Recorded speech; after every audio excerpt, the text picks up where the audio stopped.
Gymnastics is a sport that is supposed to be fun to watch as they run, punch, and flip through the air. Sometimes, the movements required by the sport can cause gruesome injuries that aren't so exciting.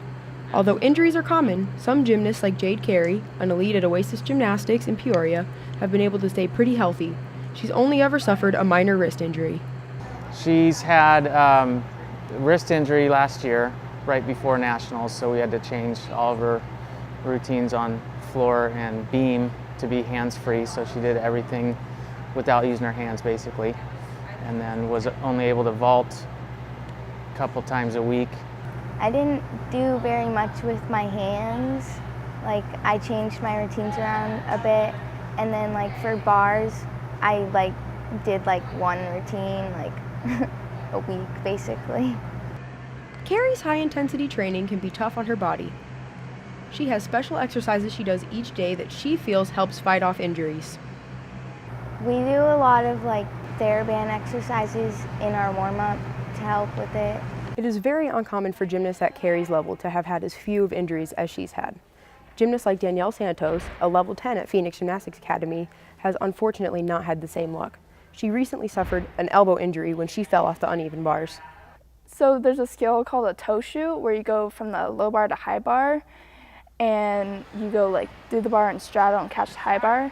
And somehow my foot got stuck onto the low bar when I was putting my feet on, and it kind of stopped my height, so I couldn't grab the high bar. So when I was trying to land on my stomach, I kind of rotated and all my weight went onto my elbow and I heard a big snap. Santos' fall off the bar caused her to tear multiple ligaments in her arm and miss most of the competition season. She is no stranger to being hurt, as she suffered through many other injuries as well. I've had lots of foot injuries since forever. I've been having feet problems since level 5 when I was 9 years old. I've had tendonitis in my knees from floor and all the bouncing. A study done by the American College of Sports Medicine found that lower body extremities are more likely to be injured for female gymnasts.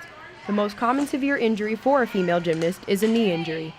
Benjamin Williams, a strength and conditioning coach, explained what causes injuries to occur in high-level gymnastics. You're not going to see a whole lot of injuries on a perfect routine. What's going to happen is you're going to see it on, that double backflip on a beam or whatever the athlete is doing that is just off just slightly, and they're trying to catch it. The athlete knows they're trying to catch it, regain their balance or whatever while they're way out of alignment, and that's when the injury occurs. The same study found that over 70% of female gymnasts train with an injury, and over half of gymnasts that retire are injured at the time they withdrew. Unfortunately, there's very little data that examines the residual long-term effects of gymnastics. Williams offered his advice on what can be done to help prevent injuries. The first thing is to teach the athlete's body the proper movement mechanics, and in doing that, instead of isolating in conditioning, which we see in a lot of other sports, we actually want to continue what the gymnast does, which is a full body movement. We want to do that, but we want to take the body out of alignment while we're training. Although there is a large risk of injury for high-level gymnasts, most of them find that the benefits and love of the sport far outweigh the drawbacks. For Cronkite Sports, I'm Brittany Boyer.